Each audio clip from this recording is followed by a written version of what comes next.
பிதா குமாரன் பரிசுத்த ஆவி நாமம் நம்மை ஆசீர்வதித்து காப்பதாக. ஆமேன். கிறிஸ்துவுக்குள் அன்பார்ந்தவர்களே, ஆண்டவர் இயேசு கிறிஸ்துவின் ஈடு இணையற்ற திருநாமத்தினால் உங்கள் யாவருக்கும் அன்பின் ஸ்தோத்திரங்களை அன்புடன் தெரிவித்துக் கொள்கின்றேன். இந்த காணொளியின் வாயிலாக உங்களை சந்திப்பதிலே மிக்க மகிழ்ச்சி அடைகின்றேன். அடியேனுக்கு இந்த நல்ல வாய்ப்பை அளித்த திரியேக கடவுளுக்கு நன்றிகளை, துதிகளை, ஸ்தோத்திரங்களை நான் ஏறெடுக்கின்றேன். இந்த நாளிலும் சிறிது நேரம் தியானத்துக்கென்று நாம் எடுத்துக்கொள்ளப்பட்ட வேத பகுதி, அது மார்க்கு எழுதின நற்செய்தி நூல் 1ஆம் அதிகாரம், திருவசனங்கள் 15. காலம் நிறைவேறிற்று, தேவனுடைய ராஜ்யம் சமீபமாயிற்று, மனம் திரும்பி சுவிசேஷத்தை விசுவாசியுங்கள் என்றார். நாம் ஆண்டவரை நோக்கி ஜெபம் செய்வோம். எங்களை நேசித்து எங்களை வழிநடத்துகிற எங்கள் அன்பின் ஆண்டவரே, இந்த மனமகிழ்ச்சியான வேளையிலே உம்முடைய திருவார்த்தைகளை தியானிக்கும்படியாக நாங்கள் அமர்ந்திருக்கின்றோம். அன்பின் ஆண்டவரே, இப்பொழுதும் கூட இந்த பகுதியின் மூலியமாக நீர் எங்களிடத்தில் பேசுகின்ற நல்ல காரியங்களை நாங்கள் எங்களுடைய வாழ்க்கையில் ஏற்றுக்கொண்டு உம்மை நாங்கள் பிரதிபலித்து வாழ நீர் எங்களுக்கு கிருபை தந்தருளும். இப்பொழுதும் கூட அடியேனை முற்றிலுமாக மூடி மறைத்து தேவன் நீர் வெளிப்படும்படியாக உம்மிடத்திலே நாங்கள் வேண்டிக் கொள்கின்றோம். இந்த மணி வேலையை தாழ்த்தி உம்முடைய திருக்கரத்தில் நாங்கள் ஒப்படைக்கின்றோம். இயேசு கிறிஸ்துவின் இனிதான திருநாமத்தினால் இந்த ஜெபத்தை ஏறெடுக்கின்றோம் பிதாவே, ஆமேன். கிறிஸ்துவுக்குள் அன்பார்ந்தவர்களே, இப்பொழுதும் கூட நாம் வாசிக்க கேட்ட இந்த திருமறை பகுதி மார்க்கு 1ஆம் அதிகாரம் 15வது வசனம். காலம் நிறைவேறிற்று, தேவனுடைய ராஜ்யம் சமீபமாயிற்று, மனம் திரும்பி சுவிசேஷத்தை விசுவாசியுங்கள் என்றார். கிரேக்க வார்த்தைகளில் நேரம், நாட்கள், காலத்தை குறிப்பதற்கு அவர்கள் 2 வார்த்தைகளை பயன்படுத்தினார்கள். ஒன்று குரோனோஸ் என்று அழைக்கப்படுகிற ஒரு வார்த்தை, இரண்டாவது கைரோஸ் என்று அழைக்கப்படுகிற ஒரு வார்த்தை. குரோனோஸ் என்று அழைக்கப்படுகிற வார்த்தை சாதாரண ஒரு நேரத்தையோ ஒரு நாளையோ அல்லது அந்த சாதாரண காலத்தை அவர்கள் குரோனோஸ் என்று அழைக்கின்றார்கள். கைரோஸ் என்று அழைக்கப்படுகிற அந்த வார்த்தையினுடைய அர்த்தமாவது, கடவுள் நம்முடைய கரத்தில் கொடுக்கப்பட்டிருக்கின்ற ஒரு வாய்ப்பு, ஒரு கிருபையின் காலத்தை அவர்கள் கைரோஸ் என்று அழைக்கிறார்கள். நாம் வாசிக்க கேட்ட வேத பகுதியும் கூட காலம் நிறைவேறிற்று, தேவனுடைய ராஜ்யம் சமீபமாயிற்று என்று ஒரு காலத்தை குறித்து அது எடுத்துரைக்கிற வண்ணமாக இருக்கின்றது. அப்போ இங்கே குறிப்பிடப்பட்டிருக்கின்ற இந்த கிரேக்க வார்த்தையினுடைய அர்த்தம் என்பது கைரோஸ் என்று அவர்கள் எண்ணுகிறார்கள். இந்த பகுதி 1வது வசனத்திலிருந்து நாம் வாசிக்க கேட்டோமானால், இயேசுவானவர் யோர்தான் நதியிலே அவர் யோவானிடத்திலே ஞானஸ்தானம் பெறுகிறார். அதற்கு பிரகாரம் அவர் 40 நாட்கள் வனாந்தரத்திலே இருந்து பிசாசுவை அவர் வென்று தம்முடைய ஊழிய பயணத்தை அவர் துவங்குகிறார்.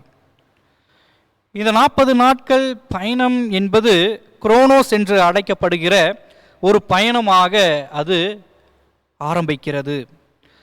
அதனுடைய இலக்கும் அதனுடைய முடிவும் கைரோஸ் என்ற ஒரு நோக்கத்தை கொண்டு, ஒரு இலக்கை கொண்டு அது முடிவடைகிறதாக இருக்கின்றது. நம்முடைய தமிழ் மொழியிலே அழகான பழமொழிகள் உண்டு. காலம் என்பது புண் போன்றது, காலம் என்பது விலையேற பெற்றது. இன்று நாம் செலவு செய்கிற ஒவ்வொரு மணித்துளியும் நாம் என்னதான் அதற்கென்று பணமோ இல்லை நல்ல என்ன காரியங்களை நாம் கொடுத்தாலும் அதை நாம் பெற்றெடுக்க முடியாது. நாம் செலவு செய்த அந்த ஒரு மணித்துளி என்பது போனது தான். அப்போது காலம் என்பது மிக முக்கியமான ஒரு காரியமாய் இருக்கின்றது. இன்னொரு பழமொழியும் உண்டு. கடின இருதயம் உள்ளவர்களுக்கு காலம் என்பது ஒரு சிறந்த ஒரு மருந்தாக இருக்கிறது என்பதை அவர்கள் கூறுவது உண்டு. அப்போது இந்த காலம் கூட நம்முடைய கரத்திலே கிருபையின் காலமாய் கொடுக்கப்பட்டிருக்கிற ஒரு காலம். இந்த 40 நாட்களிலே நாம் இந்த தபசு காலத்திலே நிறைவுக்குள்ளாக நாம் வர இருக்கின்றோம்.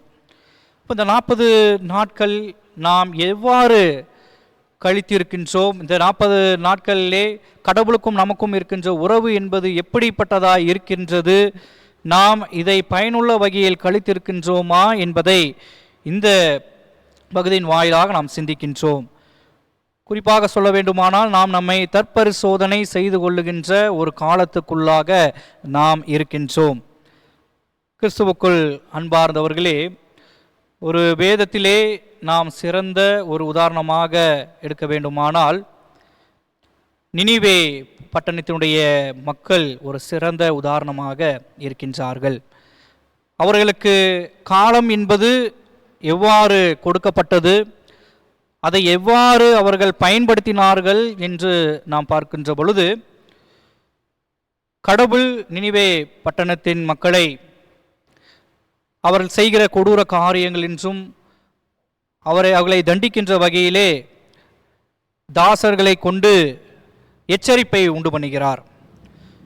குறிப்பாக சொல்ல வேண்டுமானால் யோனாவை கொண்டு நினிவே மக்களுக்கு எச்சரிப்பு என்பது கொடுக்கப்படுகிறது. யோனா நினிவே பட்டணத்துக்கு சென்று 40 நாட்களிலே கடவுள் உங்களை என்ன செய்வாருங்க, தண்டிப்பார் என்று எச்சரிப்பை அவர் கொடுக்கின்றார். அப்போது அங்கே இருக்கின்ற ஜனம் சிறியோர் முதல் பெரியோர் வரை, அங்கே இருக்கின்ற அரசன் எல்லோருமே தம்முடைய நிலையை விட்டு அவர்கள் கடவுளை நோக்கி பார்க்கின்றார்கள். தம்முடைய பாவ வாழ்க்கையை விட்டு அவர்கள் மாறி கடவுளுக்கு நேராக தம்மை தாழ்த்துகிறார்கள்.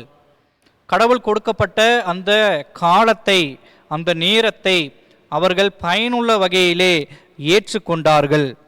அதை நாம் திருமறையிலே வாசித்து பார்க்கின்ற பொழுது யோனா 3ஆம் அதிகாரம் 10வது வசனம் அழகாக கூறப்படுகிறது.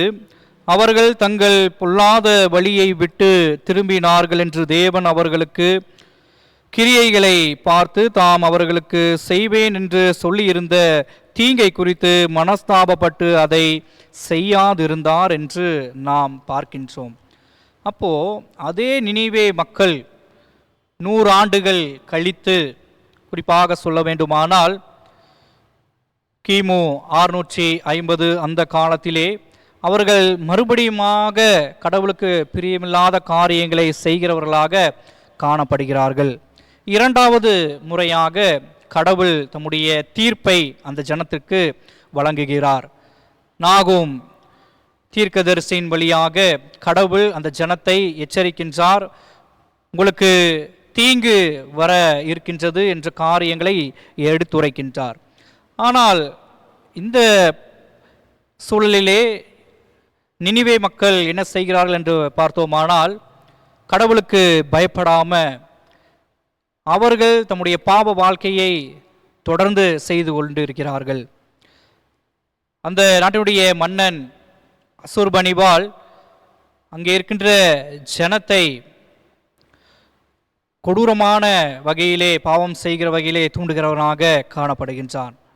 அவர்களிடத்திலே கர்வம் இருக்கின்றது. யாரும் எங்களை அழிக்க முடியாது, எந்த ஒரு சூழலும் எங்களை மாற்ற இயலாது என்று அவர்கள் எண்ணிக்கொண்டிருந்தார்கள். ஆனால் கடவுள் தீர்க்கதரிசியை கொண்டு என்ன சொன்னாரோ அதை அவர் நிறைவேற்றினார். நினிவேவினுடைய அழிவை நாம் பார்க்கின்றோம். கிறிஸ்துவுக்குள் எனக்கு அன்பார்ந்தவர்களே, இந்த நாட்களும் கூட, இந்த காலமும் கூட ஒரு கிருபையின் காலமாக கடவுள் நமக்கு கொடுத்திருக்கின்ற ஒரு வாய்ப்பாக இருக்கின்றது.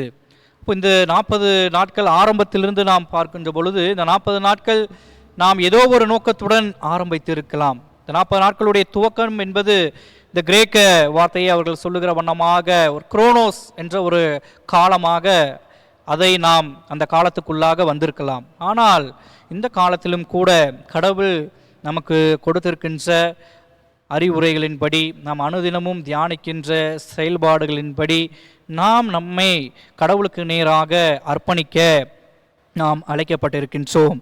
தேவனுடைய ராஜ்யம் சமீபமாய் இருக்கிறது, மனம் திரும்பி சுவிசேஷத்தை விசுவாசியுங்கள் என்று இயேசு கிறிஸ்துவானவர் நமக்கு இந்த திருவார்த்தைகளை கூறுகின்றார்.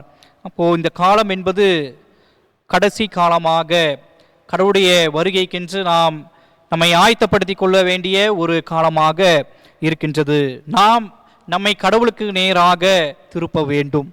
இப்போ இந்த 40 நாட்கள் பயணம் என்பது நிறைவு செய்கின்ற பொழுது அது கடவுள் கூறுகிற பிரகாரமாக, கடவுள் எந்த நோக்கத்திற்கென்று நம்மை இந்த ஆண்டிலும் கூட இந்த நாட்களை அனுபவிக்க நமக்கு கிருபை கொடுத்தாரோ அதற்கேற்ற வகையிலே நாம் கடவுளுக்கு நேராக நம்முடைய உள்ளத்தையும், நம்முடைய சிந்தனை செயல்பாடுகள், நம்முடைய எண்ணங்கள், நம்முடைய சொற்கள், நாம் செய்கின்ற செயல்பாடுகள் எல்லாவற்றையும் கடவுளுக்கு நேராக நாம் திருப்ப அழைக்கப்பட்டிருக்கின்றோம்.